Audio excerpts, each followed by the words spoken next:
Welcome back to the channel of Truth, Trust and Transparency. I'm deep in this 90-something days. I've been posting a video in a row. I'm coming up to the 100th.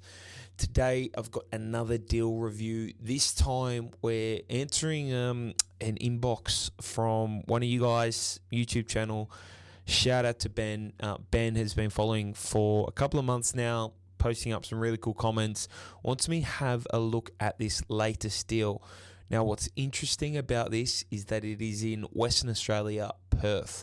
Not a lot of people talking about this currently. I know it was very popular over the last 24 months. I think a lot of the tide, a lot of the buyers agents, a lot of the podcasts, people are moving out and away into stuff like Melbourne. Ben believes there is still particular growth in this Perth suburb. He also has a bit of a sketch regarding the floor plan and some conversions. So we'll dig into that a little bit. And I'll let you know what my thoughts, feelings, or emotions are. If you disagree, let me know. If you've got other comments, questions, chuck them in the comments of this video, and hoping that we can help you out. As always, if you're finding any sort of value from these vids, please, I would appreciate if you subscribe. We've reached 1,000 subscribers recently, which is cool, and I'm trying to get to 2,500 by the end of 2025, which is only about 12, 11 weeks away, which, I don't know if it's possible. Probably not. However, I'll give it my best shot. So without further ado, let's jump into this deal. Okay, so suburb is Medina, Western Australia, city of Kiwana, and a very low typical buy price of $595,000. I think H-Tag's bugging out and not showing me the 3, 4, and 5 bedrooms. However, very low risk score, which is very interesting and obviously great for cash flow. So I want to dig into that a little bit further and find out why. Infrastructure spend, very small population and dwelling size.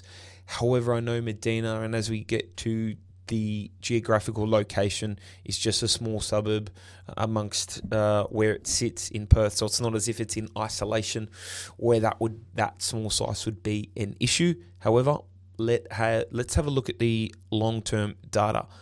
One thing I'm always interested in, though, is the growth rate cycle. Now, we know that Perth had its run 2020, 2021, and went on from there. We can definitely see that here. 30% growth in a year, that these properties have done phenomenally. Now, one thing I actually did want to do is, if I jump back into the H-Tag expert setup and view, I can see that in 1 year it's grown 11%. In the last 3 years, it's grown 88%. In the past 5 years, it's grown 140%. And then, funnily enough, in the last 10 years, it's grown 100%. So what's very interesting about something like this market, it has had an exceptional run across the last 5 years if you've managed to jump in and onto this one. What is interesting is that the suburb has pretty much went backwards before that. It's done 140, but only in the last 10 years, 100%. So it's actually went backwards in growth, apart from this current run that it is on and coming out of. So my first red flag is the fact that after this sort of pump, maybe it was, common and in a place where a lot of buyers agents targeted, is what more growth do we have to give? And are there any indicators that there is still more growth, after this year and moving onwards? Now, don't get me wrong. We're at sort of 15, 16% here. There will be, and as the sort of graph indicates, in the next year, there will be some sort of growth. Now, it could be 4 or 5%, something like that. But after that, and after the next 12 months, you got to have a think about it. So my question for Ben for this particular property is going to be, what is the strategy for it? Because you've kind of missed that pump and dump phase where if you held it for 5 years, you could have got great growth. So you're sort of coming on the back end. Yeah, you'll get some growth, but after that, are we going to return to something similar to this. Ursad 1, rented to owner ratio 33%, so getting up quite high there. Demand profile is purely for 3 bedrooms. Now that is going to be important for the rest of this. That is going to be important for the rest of this video, so remember that. Affordability index is also pretty much bang on 39.3, so 40 years to own. That is going to be the biggest problem with this moving forward, because we're looking at an extremely cheap suburb. $595 typical price, 40 years to own, not great. Now let's look at the rest of it. Inventory, 1.2 months worth of stock, great. Stock on market is slowly decreasing, maybe leveling out there. Days on market decreasing a lot over the past 5 years, but short term it is looking to have leveled out somewhat. Vacancy rate, vacancies is only because it is such a small suburb. There is a couple of vacancies, 2-3 vacancies. So look, 21 days on market, it's a hot market, but one thing that I immediately ask you is, if it is 40 years to own, who are the people that are buying here? Is this going to be investors pumping in the market? If so, it's okay, but we've got to think about the longevity of a decision like that, because, the buyer's agents or the investors that aren't educated will get in and pump this, but where is the sustained growth? Where is the sustained, slow increments? If it's coming off this growth run and it falls back to its sort of 5%, and when, the buyer's agents and the investors will only buy in this for so long until they go, oh, it doesn't really equal out, I want to chase other investments. Then after that, for the next few years, it could be 5, it could be 10, it could be 2. Who is going to buy there? Because it's not going to be anyone that lives there. No one that is living in or around there can afford it, because it is so unaffordable. So that's my red flag, and that's probably my take on the data. Will you see short term? Yes, because it doesn't go from 15%, 16% growth down to 0. So you'll see some trail off, but I'm very concerned about long-term prospects about this. And Ben wants to do a conversion with this property. So it tells me that you want to hold it a long time because you need to get your money back. So we need to think, is that the best opportunity for it? When I look at it from a mapping perspective, overlay from above, couple of sports ovals, we've got the local IGA school and all that kind of stuff located away from it, which is cool. Now, one thing that I usually tell people to stay away with, and is in our, I don't know if it's a 30, 40 point due diligence checklist of our course, but one thing you need to watch out is if you're borderlining, if your property is bordering car parks. So when I jump down onto Hoyle Road, what I noticed, and don't get me wrong, this is Salvation Army, so it's not as if, we're going to be having people there late at night, but I can see that the car park is fenced off. And what else that I like is it appears that there is no sort of car park lighting or any issues with, being next door to this. I did a review of a property down in Victoria quite some time ago, and it was a tennis court, and there were these big spotlights, and you could tell that they would just be blaring to all times of the night that you can book the course would be an issue. But here, if I go around the corner and I look back, I'm not seeing any big lights or poles there, so could be safe in terms of that general vicinity. Apart from that, quiet suburban street, which we like. It's not quite a cul-de-sac there. That's what we want. We don't want to be on the main roads. Let's see it from the street view. From the street view, look, fine. Not as much frontage as everyone else, so could slightly affect some value. But what I did notice is that there is plenty of dates in here. So 2014, 2021. Again, one thing that also isn't great is this power bang on in the front yard. Like, you compare, if this is what I say to people, and they go, oh, is it an issue with value? Let's say you're the valuer and you need to compare this house and this house. They're 422 inside, tiled finish, carpet, same block size. Would you give them the exact same valuation? Do you think they're valued the most when one is maybe off street, power pole in the front yard, and this one is clean, larger frontage? Do you think they're going to be valued the same?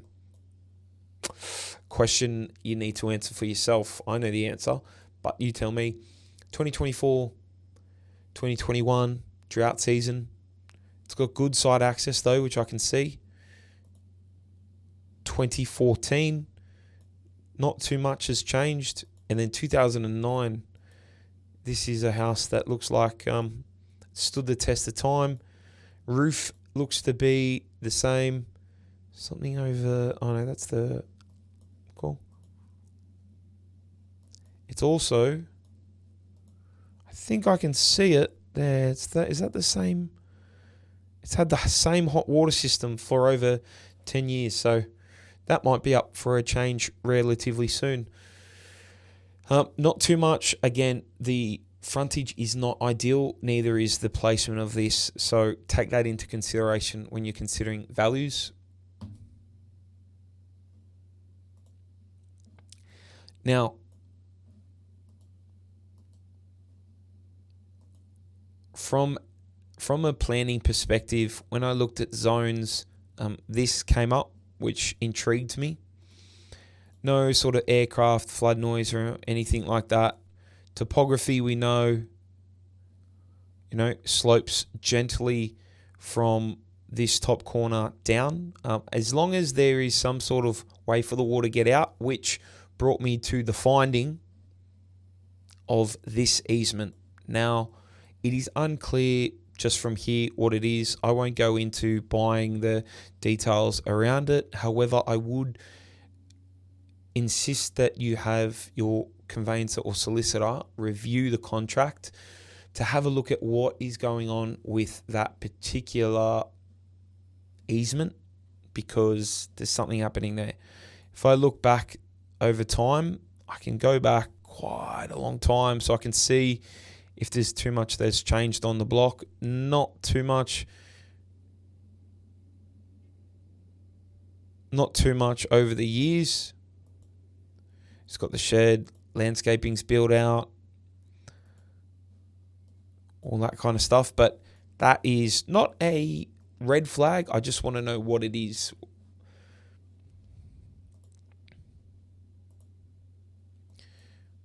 I just want to know what that is. Next, let's look at the listing. Offers over 615,000. Sold as is. Huge potential. Subdividable block. Well, you need to be careful of that too, purely because it doesn't have the frontage as other subdividable blocks. So if I'm looking on the maps here, always just try to have a peek and see if anyone else has subdivided. It doesn't look like it is too much of a common occurrence just in the local vicinity. So I'd be careful of taking the ad as that. STCA as every real estate agent does. Yeah, subject to planning commissioner permission. Let's have a look at the photos. 971. Again, like, you got to think, if you're subdividing that, can you get your driveway over here, because this is technically council's land. And another issue you have as well, you have the trees and you have the PowerPoint. So if your plan is going to be bent to subdivide this, just tread carefully with that. Maybe battle axe if you've got the clearance there. Okay, systems all on the outside look relatively new, which is great. Means we potentially aren't up for a upgrade, after we move in or after we buy it. Front yard, where I'm parking my cars.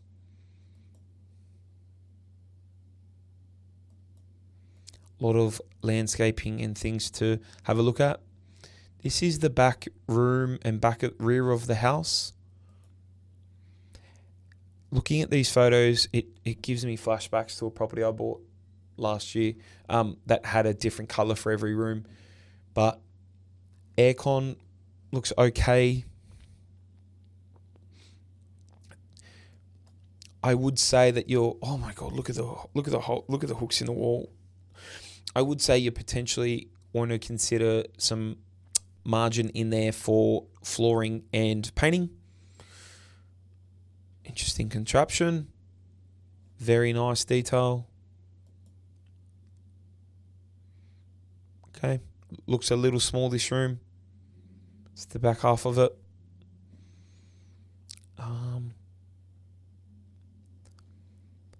Bathroom, not much you can see there, but big hob, not bad. Looks like a fiberglass shower, so that could be good. Again, cool, not much happening. All these tiles as well, don't forget you can just paint. This is like what I'm thinking, and what this looks like is just needs a really good reno. Bathroom's got everything you need. Laundry's got everything you need. Now, this is the rear addition, the rear sunroom. I can tell that because that is meant to be an external window. Then they've tacked this on and obviously put the fall of the window. This is the same room from the other way, and that's the outside. This is looking through at the front entry, lounge room. Some things to just check out there. That looks like potentially structural cracks. One there too, where the chimney is. So something to investigate. Nothing much there. Kitchen is, all this stuff will look great if it's painted, so don't stress. Yeah, that crack is looking like it needs a bit of attention. These have all got good bones. Probably can replace the ones at the top. Great. Backyard just needs a clean up, no doubt. That's the back porch area, and that's the shape of the roof. Driveway, carport,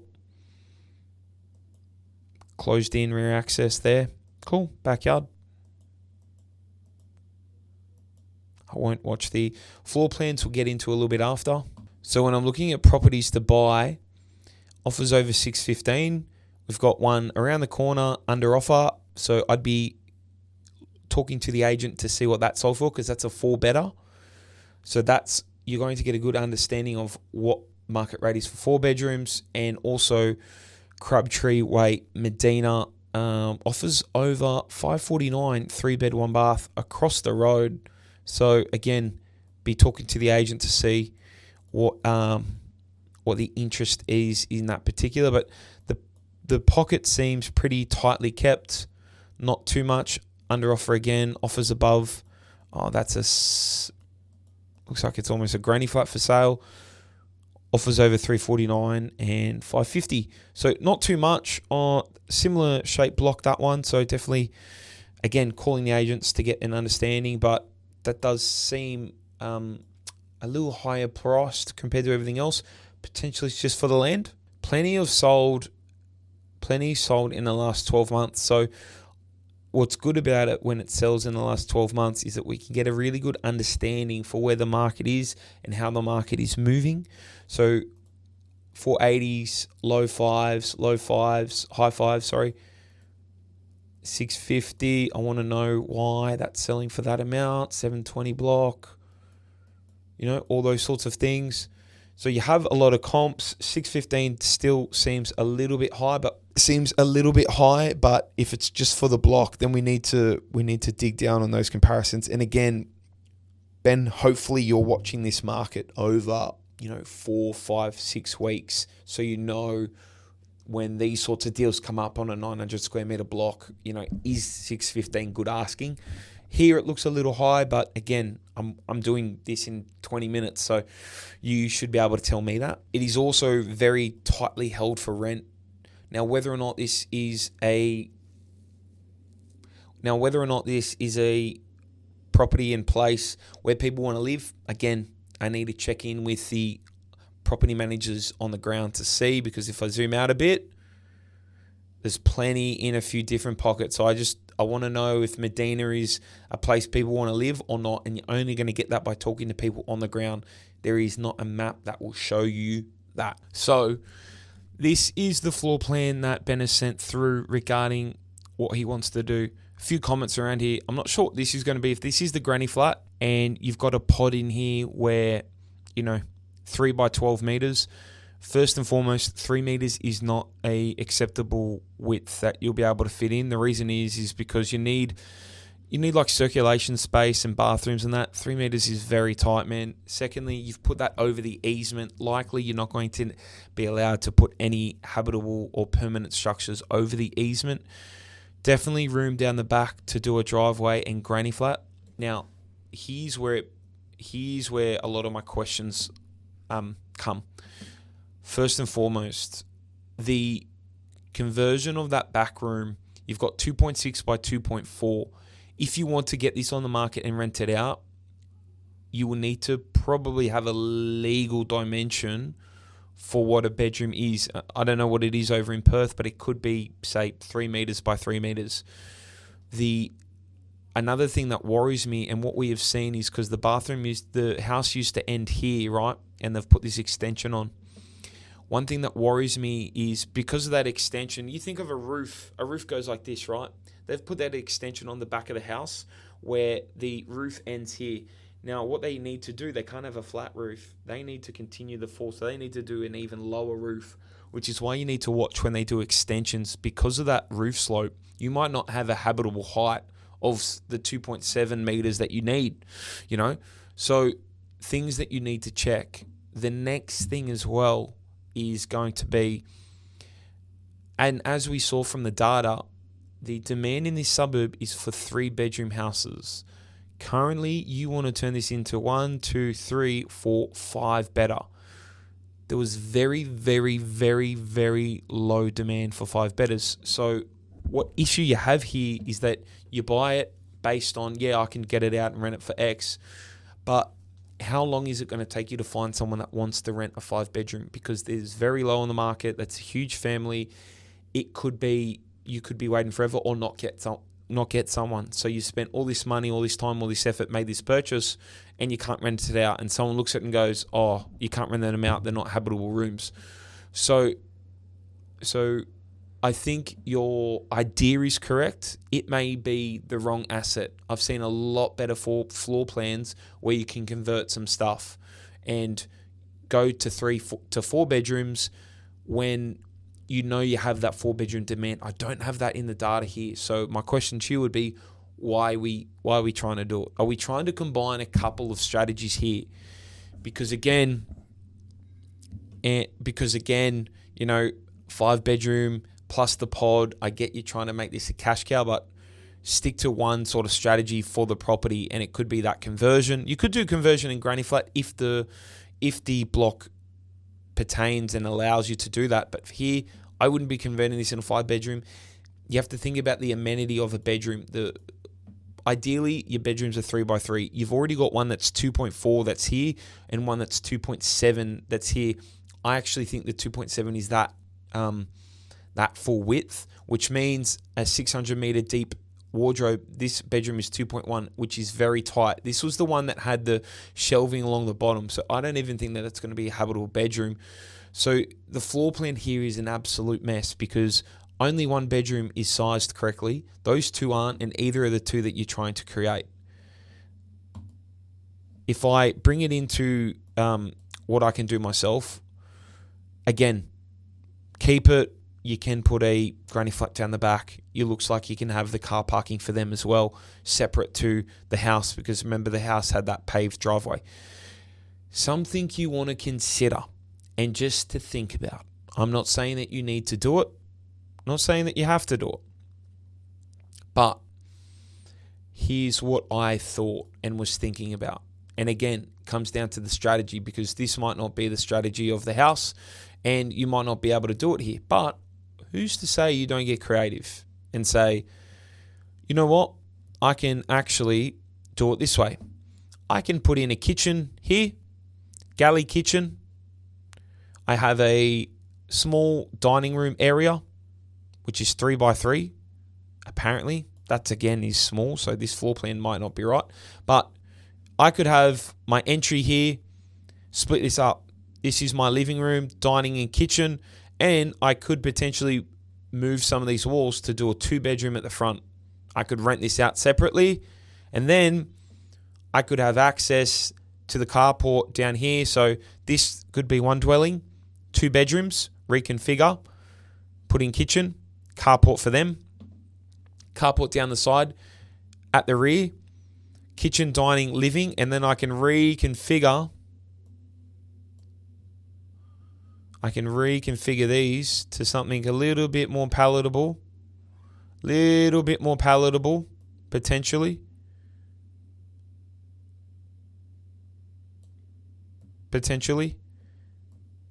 To 2 bedrooms here.